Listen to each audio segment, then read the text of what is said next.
gyvenime mes turim pasirinkimo laisvę ir darome daug didelių ir mažų pasirinkimų. Bet ar visada? Šito aš tikrai nesirinkau. Bet aš galiu pasirinkti, ką aš su tuo galiu daryti. Galiu gailėti savęs, galiu pykti.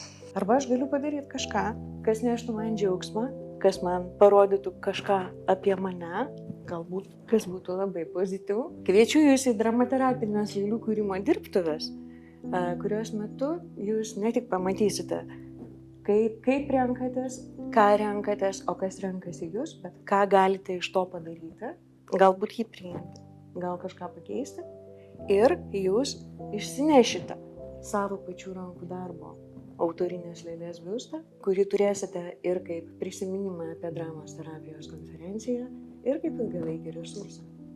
Tai yra linksma, lengva ir tuo pačiu gilu.